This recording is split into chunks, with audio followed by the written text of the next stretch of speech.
안녕하십니까? 계절의 문턱에서 날씨의 이야기를 전해드립니다.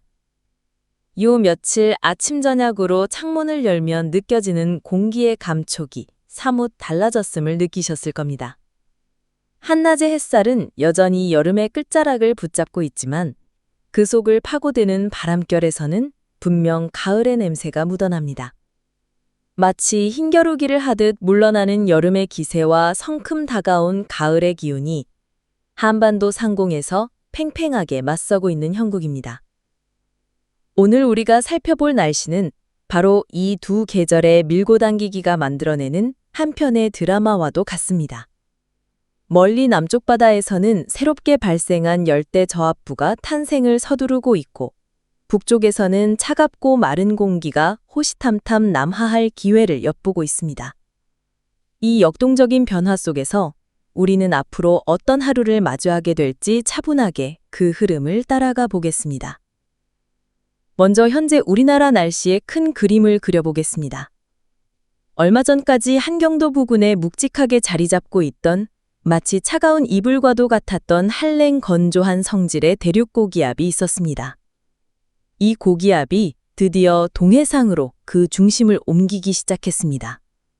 그 결과 시계 방향으로 바람이 불어나가는 고기압의 특성상 우리나라에는 동쪽에서 불어오는 즉 동풍 기류가 꾸준히 유입되고 있습니다. 이 동풍은 바다를 건너오며 습기를 머금기는 하지만 그 근본은 북쪽의 차가운 공기이기에 예전처럼 후텁지근하지는 않습니다. 동시에 지난 여름 내내 한반도를 뜨겁게 달구던 두 주역, 남쪽의 북태평양 고기압과 서쪽의 티베트 고기압이 드디어 무대 뒤로 퇴장하고 있습니다. 이 거대한 두 열기 덩어리가 물러나면서 그동안 북쪽에 갇혀 있던 중위도 편서풍대가 마침내 제 길을 찾아 한반도 상공으로 내려오기 시작했습니다. 편서풍은 상층대기의 거대한 강과 같아서 서쪽에서 동쪽으로 움직이는 모든 기압기의 흐름을 주도합니다. 이 강줄기가 남아있다는 것은 이제 우리나라 날씨의 주도권이 여름에서 가을로 넘어갔다는 가장 확실한 신호입니다. 이러한 변화 덕분에 기압계의 이동 속도가 빨라지고 아침 저녁이면 피부에 와닿는 서늘한 바람을 느낄 수 있게 된 것입니다. 기온이 낮아지면서 나타나는 또 다른 현상은 바로 안개입니다. 밤사이 지표면이 빠르게 식으면서 공기 중의 수증기가 작은 물방울로 변하는 것인데 안개가 잦아진다는 것 역시 가을이 깊어지고 있다는 증거입니다. 오늘 아침 지긋지긋했던 열대야는 대부분 지역에서 자취를 감추었습니다. 다만 남해안과 제주도 일부에서는 여름의 마지막 미련처럼 밤새 최저기온이 25도 아래로 떨어지지 않았지만 이 또한 머지않아 끝을 맺을 것으로 보입니다. 가을의 선선함은 높은 산과 고지대에서 가장 먼저 시작됩니다. 오늘 아침 전국에서 가장 기온이 낮았던 곳은 강원도 정선군 사북 지역으로 13.6도까지 떨어졌습니다.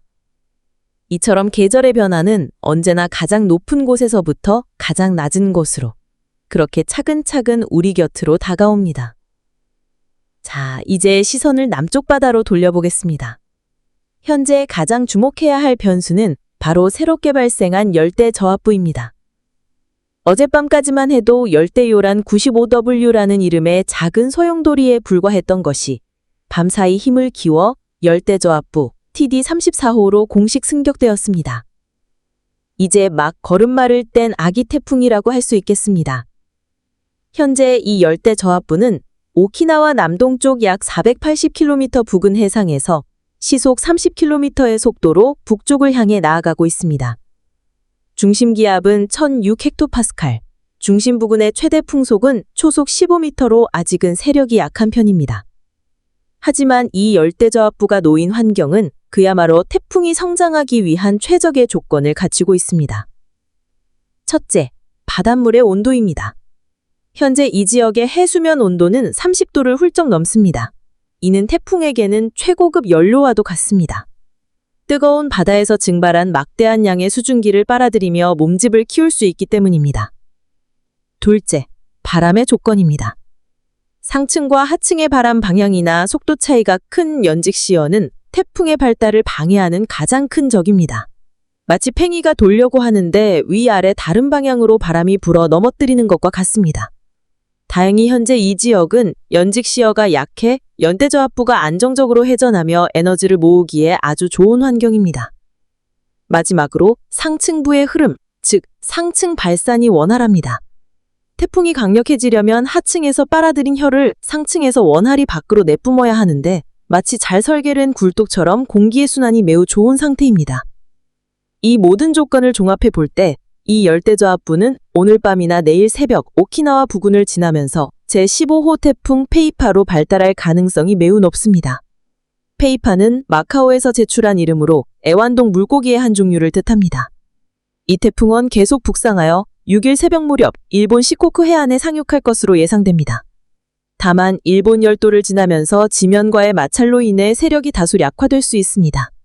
하지만 6일 밤 도쿄 동쪽의 따뜻한 바다로 다시 빠져나가면서 힘을 회복하고 재발달할 가능성도 열려 있어 계속해서 주시해야 합니다. 그렇다면 이 태풍이 우리나라에는 어떤 영향을 미칠까요?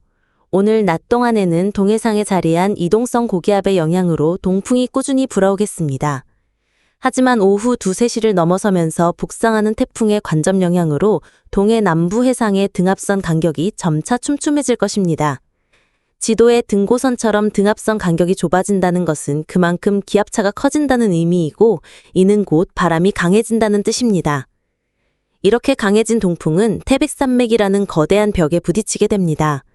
습기를 머금은 동풍이 산을 타고 오르면서 동쪽, 즉 영동 지방에는 비를 뿌리고 산을 넘어 서쪽으로 내려가면서는 고온 건조한 바람으로 변하는 팬 현상이 나타나게 됩니다. 이로 인해 내일 낮 기온은 동쪽보다 서쪽 지방이 훨씬 높겠습니다. 경기 남부와 충청 중남부, 내륙 전북 중서부 지역은 33도에서 34도까지 오르며 늦더위가 기승을 부리겠습니다. 서울은 32도, 부산은 30도가 예상됩니다.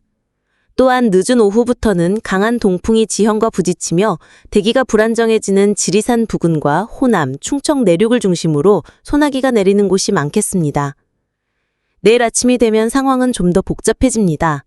북상하는 태풍 페이파가 남동쪽에서 덥고 습한 공기를 끌어올리고 북서쪽에서는 차고 건조한 공기가 내려오면서 두 성질 다른 공기 덩어리가 수도권과 강원도 상공에서 정면으로 충돌하겠습니다. 이로 인해 수도권, 강원, 충남 일부와 제주 지역에는 비가 내릴 것으로 예상됩니다. 특히 경기 북부와 광원 북부 지역에는 시간당 30mm 안팎의 강한 비가 쏟아지는 곳도 있겠으니 대비가 필요합니다.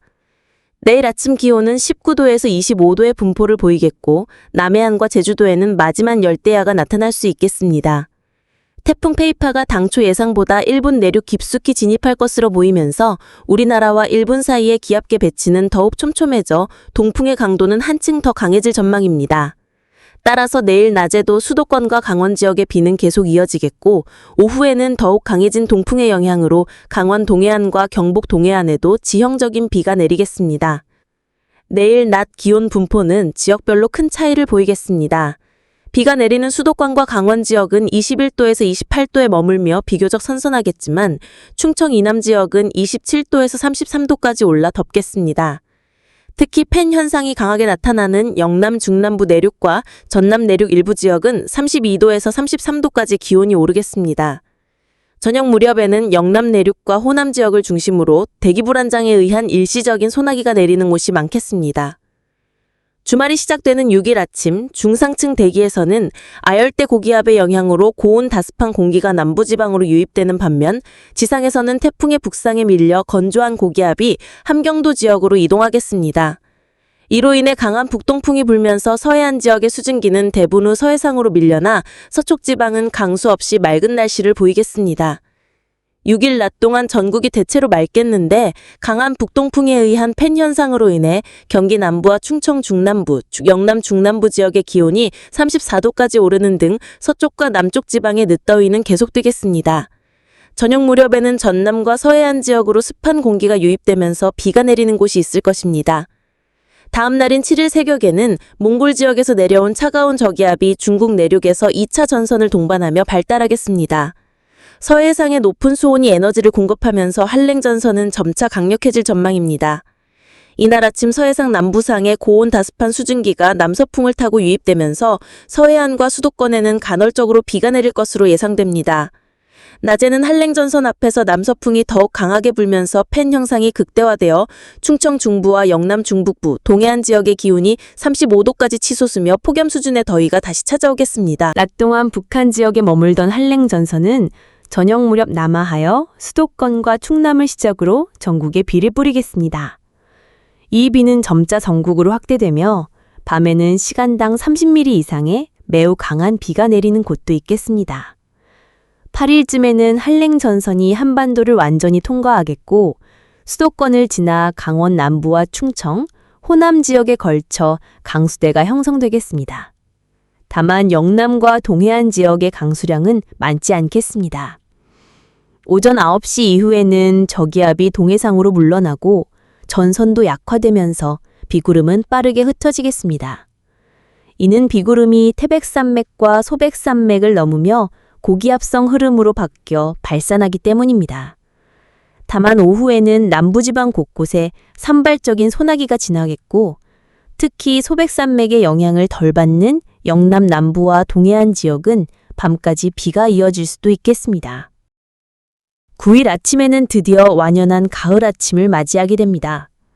수도권과 강원, 영남 북부 지역을 중심으로 기온이 크게 떨어져 대부분 20도 미만을 기록하겠고 서울의 아침 기온도 19도까지 내려가 올가을 들어 처음으로 20도 아래로 떨어지겠습니다. 이날 아침은 맑고 안정된 이동성 고기압의 영향권에 들겠지만 밤사이 대기 중에 남아있는 풍부한 수증기로 인해 내륙을 중심으로 짙은 안개가 끼는 곳이 많겠습니다. 낮에는 맑고 건조한 대기 속에서 하늘은 높고 마른 살찐다는 천고마비의 계절다운 전형적인 가을 하늘을 만끽할 수 있겠습니다. 마지막으로 날씨에 큰 흐름에 영향을 주는 메든줄리안 진동, MJO의 동향을 살펴보겠습니다. MJO는 적도 부근의 대규모 대류 활동이 동쪽으로 이동하는 현상으로 전 지구적 날씨 패턴에 큰 영향을 미칩니다. 현재 미국 GFS와 유럽 ECMWF의 소치 모델은 다소 상반된 예치를 내놓고 있습니다. GFS 모델은 MJO 신호가 인도네시아 방향으로 이동할 것으로 보지만 ECMWF 모델은 인도양 부근에서 정체할 가능성을 보고 있습니다. 이는 당분간 MJO가 한반도 날씨에 직접적인 영향을 미치지 않을 것임을 시사합니다. 따라서 이번에 발달하는 태풍 페이파 역시 MJO 같은 거대한 흐름의 일부라기보다는 국지적으로 형성된 해양 및 대기 조건이 빚어낸 산물이라 할 수 있습니다. 즉, 아열대 고기압 가장자리에서 높은 해수 온도를 바탕으로 한 풍부한 에너지가 중위도 기압골과의 상호작용을 통해 태풍을 잉태한 것으로 해석됩니다. 정리하자면 이번 한 주는 여름의 마지막 기세와 가을의 본격적인 시작이 맞부딪히는 역동적인 시간이 될 전망입니다. 태풍의 간접 영향으로 인한 동풍과 늦더위, 주 후반에는 전국적인 비와 함께 찾아올 기온의 급격한 하강까지 변화무쌍한 날씨가 이어지겠습니다. 낮과 밤의 기온차가 10도 이상 크게 벌어지며 본격적인 환절기에 접어든 만큼 얇은 옷을 겹쳐 입어 변화하는 날씨에 능동적으로 대처하시는 지혜가 필요합니다. 하늘은 높아지고 마음은 풍요로워지는 계절. 부디 건강하게 보내시길 바랍니다. 지금까지 날씨 이야기였습니다. 감사합니다.